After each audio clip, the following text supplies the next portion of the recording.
Caroline Grills had the kind of face you'd trust. Wrinkled from years of laughter, eyes hidden behind thick spectacles, and a voice as soft as a lullaby. In post-war Australia, she was exactly what society expected from a grandmother: gentle, kind, and always ready with a plate of biscuits and a cup of tea. But this sweet elderly woman was hiding a secret so dark, it would shake the foundations of trust in homes across the nation. Born in the late 1800s, Caroline Matilda Grills grew up in a strict household. Her early years were spent in the rural outskirts of New South Wales, where discipline and duty were the cornerstones of family life. She married George Grills, a quiet man with little ambition, and together they lived a modest life in the suburbs of Sydney. Caroline's obsession with appearances started early. Her home was always spotless, her manners impeccable, and her social calendar full of family visits and church gatherings. But by the 1940s, something had changed. Caroline began to take in sick relatives, caring for them in her home with unmatched dedication. She nursed her stepmother, Christine Downey, back from minor illness, only to watch her health spiral rapidly downward.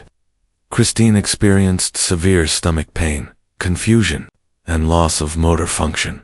Within weeks, she was dead. The doctors were puzzled, but not suspicious. Christine had been in her 70s. Death wasn't unexpected. A few months later, Caroline's husband George became the next to fall ill. His decline was horrifying. He developed strange symptoms, burning sensations in his feet, an inability to speak clearly, and uncontrollable tremors. His skin turned a strange gray color, and his hair began to fall out. Caroline insisted on nursing him at home, rarely letting doctors visit.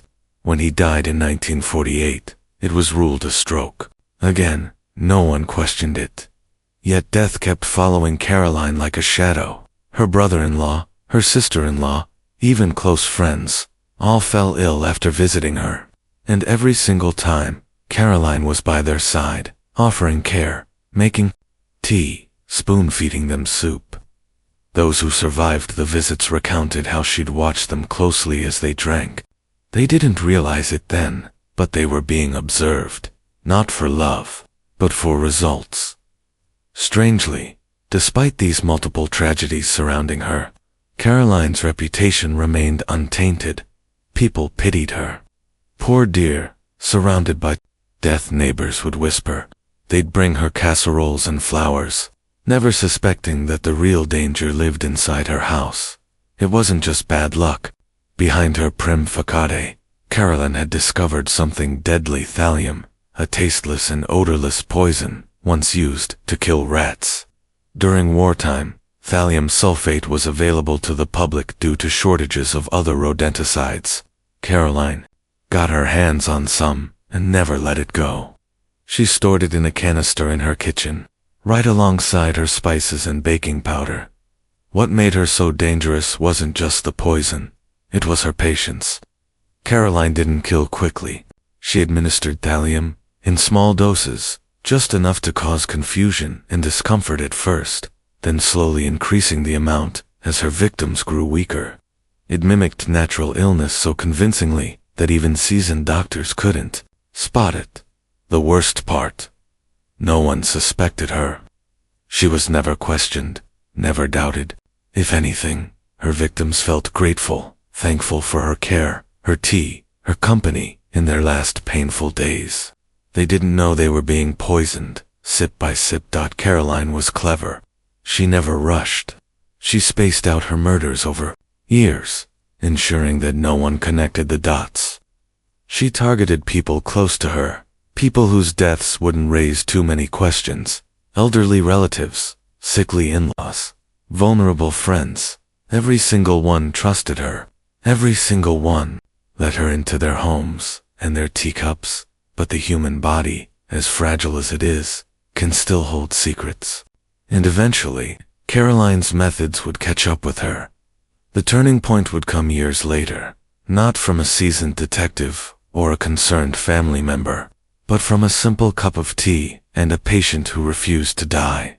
The story of Caroline Grills was just beginning, and by the time the truth came out, the world would never look at a sweet old lady or a steaming teacup the same way again. By the late 1940s, Caroline Grills had built a quiet life cloaked in sorrow. Nearly everyone close to her had either died or fallen gravely ill, and yet she remained the picture of resilience, always appearing at funerals in neatly pressed black, dabbing her eyes behind thick spectacles, murmuring words of comfort with a gentle hand on grieving shoulders. But beneath this image of a woman repeatedly touched by tragedy, a pattern was beginning to take shape, one that was hard to see at first, because Caroline's method was as subtle as it was sinister. She didn't need a weapon or violence. All she needed was time, access, and a kettle. Her cousin-in-law, John Lundberg, was the one who finally survived long enough to raise suspicion. It started after a simple family visit. Caroline, as usual, offered him tea and biscuits. Within hours, he was gripped by nausea and intense stomach cramps. Over the next few days, the symptoms escalated. His hair began to fall out. His legs felt as though they were on fire. He couldn't walk without staggering, and at times, he could barely think straight. His wife, Margaret, grew increasingly worried. He was taken to hospital, where the doctors were baffled. Blood tests revealed nothing immediately helpful. Scans were inconclusive. Neurological symptoms pointed to a possible stroke or early onset degenerative disease. But nothing added up, until, by sheer chance, one young physician, Dr. Michael Evans, remembered a toxicology case study he had read just months prior about thallium poisoning in Europe.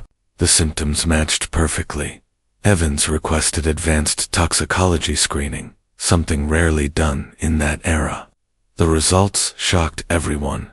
John Lundberg had lethal levels of thallium in his bloodstream. It wasn't a natural illness. Someone had poisoned him slowly, methodically. When asked where he might have been exposed, the only constant in his recent history was Caroline's house, the tea, the biscuits, the hospitality that now seemed like a cover for something much more calculated. Authorities were alerted, and for the first time in nearly a decade of quiet killing, Caroline Grills was under investigation. Police began reviewing her past, a task that grew darker with each discovery. There was Christine Downey, her stepmother, who died in 1947 after a swift and painful decline. Then George Grills, her husband, whose symptoms now seemed eerily similar to John Lundberg's. Then Margaret and Evelyn, two other relatives who had both fallen ill but recovered. Just barely. Both had visited Caroline during their illnesses. Investigators began contacting family members, looking into death certificates and medical histories. Most had listed strokes, heart failure, or natural causes, but too many shared the same haunting features: burning extremities, confusion, rapid hair loss, and a creeping paralysis. Doctors had missed it all. Thallium wasn't even on their radar. Caroline's behavior during this time did little to help her case. Instead of withdrawing under pressure, she doubled down on her role as the grieving caregiver. She attended every medical appointment she could, often bringing baked goods to hospital staff. She sent letters to family, offering to nurse sick relatives. Her level of involvement was so intense, it now seemed intrusive, even obsessive. And when survivors were asked if they suspected anything odd, many said the same thing. She always insisted on making the tea herself. Search warrants were issued. Police combed through her modest home, a tidy two-bedroom house lined with lace curtains and religious trinkets. In her kitchen cabinet, they found what they needed: a small metal canister labeled simply rat poison. Inside was a white powder that tested positive for thallium sulfate. The connection was clear. Caroline had obtained the poison years earlier when it was legal and never disposed of it. But this wasn't an accident. It was premeditated. Forensic analysis revealed trace amounts of thallium on several kitchen utensils, inside teacups, and even on an unused tea strainer. When Caroline was confronted with the evidence, she smiled faintly and claimed ignorance. "I didn't know what was in that can," she reportedly told officers. "It's just old stuff from before the war." But the net was closing in. Police quietly began reviewing the financial records of the victims. While none had left her a fortune, many had changed their wills shortly before their deaths, some under Caroline's guidance. A few left her their life savings, others household items or properties. It wasn't greed on a grand scale, but it suggested motive. More importantly, it suggested influence. What disturbed authorities the most was how long she had gotten away with it. Years of slow deaths, of unexplained illnesses, and not a single formal complaint. The poison had done its job in silence, and Caroline had watched it work over and over again, without hesitation.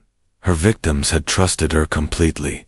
They'd let her into their homes, into their kitchens, into their final moments. She had poisoned them with the same hands that fed them, all while maintaining the illusion of care and love. By 1953, the case against Caroline Grills was strong, enough for arrest. But as investigators would soon learn, getting her into custody was only the beginning. Convicting her, that would require surviving victims, expert testimony, and confronting one of society's most uncomfortable truths, that sometimes evil doesn't come wearing a mask. Sometimes it wears a smile. By the time Caroline Grills was formally brought in for questioning in May of 1953, she had already lived a full life, at least in appearance.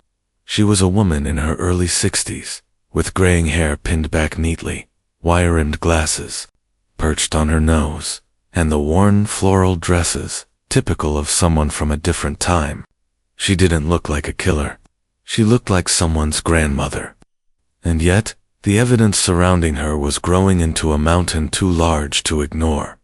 When detectives first sat across from her in the small, musty interview room at the Sydney Police Department, they expected emotion, tears, denial, fear, anything but what they got. Caroline didn't cry. She didn't even blink. She calmly sipped from a glass of water and answered their questions with the poise of someone who had rehearsed every word. "I've only ever tried to help my family," she said softly. "That's all I've ever done." But the detectives had more than hearsay. The toxicology reports on John Lundberg were damning. They had teacups containing thallium residue. They had the metal canister from her spice cabinet with traces of the same substance. They even had forensic confirmation of thallium found in the exhumed remains of her husband and stepmother. It wasn't just circumstantial anymore. It was physical evidence. Still, Caroline didn't crack. She was released on bail while police continued their investigation, a move that triggered public outrage once the newspapers picked up the story. The Sydney Morning Herald ran the headline, "Tea and Death, Grandma Accused in Poison Plot," while other tabloids dubbed her the Teacup Killer and Aunt Thally.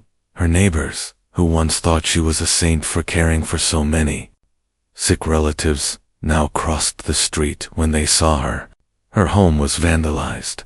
Friends stopped calling. Yet even then, she maintained an eerie calm. She wrote letters to friends, proclaiming her innocence, blaming jealous in-laws for the accusations. She even offered to continue caring for a sick cousin, despite being under investigation for poisoning multiple family members. But things had changed behind the scenes. Detectives were building a timeline. They documented each death, each illness, and each tea time with terrifying precision. George Grills had died after a 3-week decline in 1948. His symptoms matched thallium poisoning. Exactly peripheral neuropathy, hair loss, and eventual paralysis. Christine Downey, her stepmother, had shown the same symptoms before dying. In 1947, Evelyn Lundberg, John's wife, had been ill for months before recovering. She, too, had drunk tea at Caroline's house. Then came the bank records. Investigators discovered that, in the months following these deaths, Caroline had made small, yet curious financial gains, money inherited from the deceased. None of it was substantial enough to raise red flags individually, but taken together, The pattern was undeniable. A breakthrough came when they interviewed Margaret Tooley, one of the few survivors. Margaret had fallen seriously ill after a weekend stay with Caroline in 1952. Her account was chilling. She remembered Caroline fussing over her, insisting she drink tea to settle her nerves, even when Margaret felt too nauseated to eat. She described Caroline standing at the foot of her bed, watching, almost eagerly, as she sipped the cup. "I thought she was just worried about me," Margaret later told police. "Now, I wonder if she was waiting to see if it worked." Samples taken from Margaret still showed elevated thallium levels, even months after the exposure. What haunted investigators was how easy it had been for Caroline to kill. Thallium was tasteless, odorless, and slow-acting, the perfect poison. In many cases, it mimicked common ailments like gastroenteritis, neuropathy, or natural age-related decline. But Caroline didn't just rely on the poison. She used trust. That was her true weapon. Her victims never saw it coming because they never expected harm from her. Who would suspect a sweet, elderly woman of such calculated evil? Psychologists consulted during the case debated her motives. Some believed she had Munchausen syndrome by proxy, a psychological disorder, where a caregiver deliberately harms those under their care for attention or control. Others thought it was financial, a quiet attempt to collect small inheritances and family assets. But a darker theory emerged. Perhaps she just enjoyed it. The control, the helplessness of her victims, the slow, silent power of playing God. In August of 1953, police finally charged Caroline with 4 counts of attempted murder and 2 counts of murder. She was arrested at her home, wearing her apron and a pleasant smile, as if she were preparing scones for guests, when reporters called out, asking if she had anything to say. She looked directly into the cameras and replied, "I loved my family. I've done nothing wrong." That single line echoed across the nation. Some believed her, others were horrified. But for the detectives, the cracks in her mask were finally showing. Behind that soft voice and maternal warmth was something far more sinister, a woman who had taken life with the same care as she baked pies. Carolyn was denied bail this time. She was sent to await trial in remand custody, where she maintained her innocence, but grew increasingly isolated. Other inmates avoided her. Prison guards treated her with a mix of fear and curiosity. No one trusted her, and no one wanted her. The truth had finally started to come out, and for Caroline Grills, the mask had not only cracked, it had shattered. In October 1953, the world finally saw Caroline Grills for what she truly was. The woman who once hosted Sunday lunches and poured tea with a smile, now stood inside a cold courtroom, flanked by lawyers, facing charges of murder and attempted murder. The case was unlike anything the Australian legal system had encountered. The weapon, a cup of tea. The victims, her family. The killer, a grandmother. Sydney's Central Criminal Court was packed from wall to wall during the first day of trial. Journalists crammed into the pews, their notepads ready, while the public watched from behind a glass barrier. Some came for justice, others came out of morbid curiosity. Most couldn't believe that such a sweet-looking old woman had been accused of multiple murders. Carolyn, dressed in a conservative dark blue dress, her graying hair tied neatly in a bun, sat still and composed, never shedding a tear. The prosecution, led by Crown Prosecutor Anthony Langford, laid out a case that stunned the courtroom into silence. One by one, he detailed the victims: Christine Downey, George Grills, Evelyn Lundberg, John Lundberg, Margaret Tooley, and others. The common link among them all: they had spent time in Caroline's care. They had shared meals in her kitchen. They had all suffered from unexplained illnesses, some leading to agonizing deaths, and in each case, Caroline had been the one preparing the food and pouring the tea. Langford presented forensic reports as the cornerstone of his case. He introduced the lab results showing thallium sulfate, a deadly, tasteless, and odorless Poison found in Caroline's kitchen, in the teacups, and even in a biscuit tin. The poison was confirmed as the exact cause of illness in the survivors and was detected in the remains of the deceased. He painted a picture of a killer who didn't act out of passion or impulse, but with patience, precision, and alarming composure. Most chilling was the testimony from the victims who survived. First to speak was John Lundberg, still visibly frail from his months-long recovery.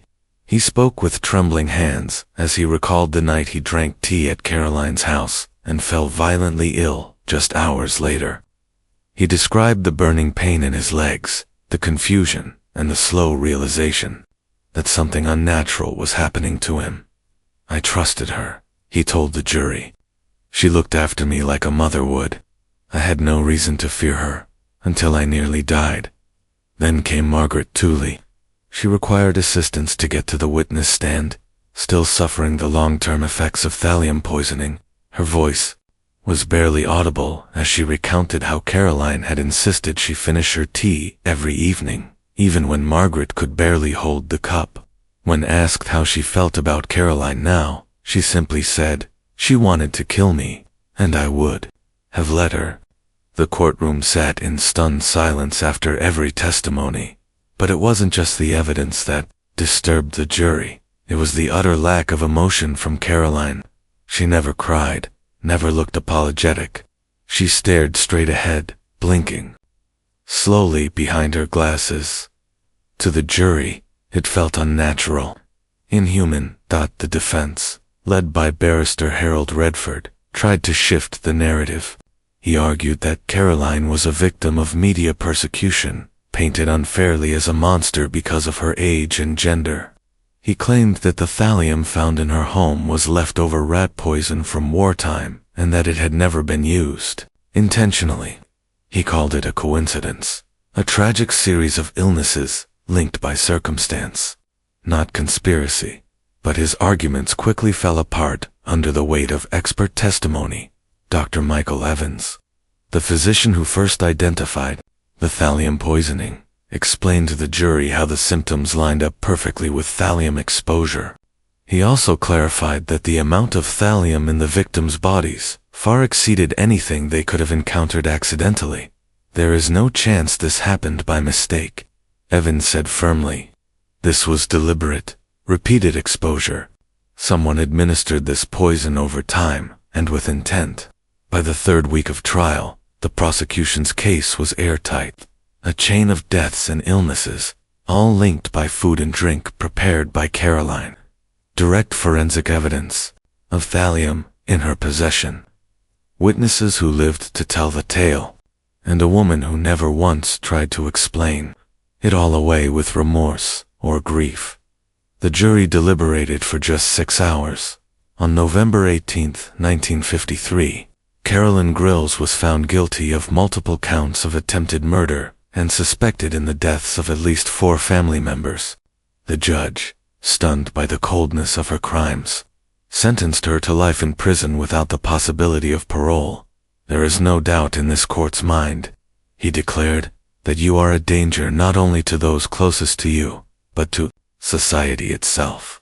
You used trust as your weapon and love as your camouflage." Outside the courthouse, a crowd gathered to watch Caroline be led into a police van. Cameras flashed. A reporter called out, "Do you have anything to say, Mrs. Grills?" Caroline turned her head slightly, smiled faintly, and said nothing. And just like that, the woman once known as a caretaker was now known as something far more terrifying. A serial killer, a predator in pearls. Her trial left Australia shaken. 4 months afterward, newspapers published editorials questioning how someone like Caroline had gone unnoticed for so long. How many others had died in silence? How many had trusted the wrong person? But one thing was now clear to all. Evil didn't always come with a mask. Sometimes it came with a warm cup of tea. Caroline Grills entered Long Bay Jail in late 1953, carrying nothing but a suitcase of modest belongings and the weight of a nation's horror on her shoulders. At 63 years old, She was no longer the woman who once charmed neighbors with fruitcake and floral aprons. She had become a symbol of quiet terror, a reminder that killers don't always come with a knife or a gun. Sometimes, they come in the form of a grandmother. Inside prison walls, Caroline quickly became a curiosity. Inmates, guards, and staff had read about her in the newspapers. Some whispered that she had poisoned half her family. Others refused to believe the stories, convinced that the press had exaggerated. But for most, one rule became universal: never accept anything from Caroline Grills, especially not food or drink, though she was convicted of attempted murder rather than homicide. The court of public opinion had long since rendered its own verdict.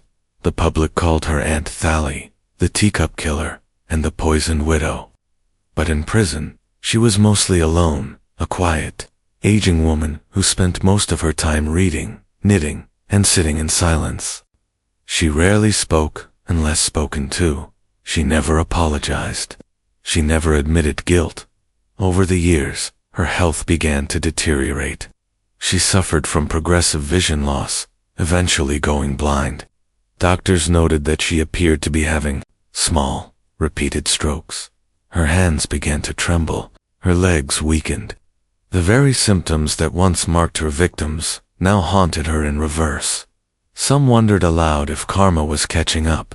Others, particularly those who had studied her case, believed something even more chilling, that Caroline may have been slowly poisoning herself, deliberately or by accident. Investigators had never determined exactly how often she handled thallium without protection. Some theorized she may have ingested tiny doses over the years, while preparing it for others. Unaware of the long-term effects, it was a bitter irony. The same poison she used to destroy others now seemed to be slowly destroying her. Despite her physical decline, Caroline never lost her composure. She never broke down in prison, never expressed fear or sorrow.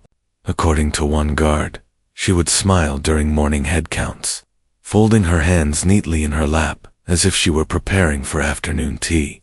She still carried the mannerisms of a woman playing the part of a proper matron, even when no one believed it anymore. Psychologists who studied her case continued to debate her motives. Some argued that her crimes were fueled by an unquenchable desire for control. Poison allowed her to dominate others to control the time, pace, and method of their suffering. Others believed that her motivations were rooted in greed and resentment. Caroline had often lived in the shadows of more successful family members. The small inheritances she received after their deaths may have been enough to validate her actions in her own mind.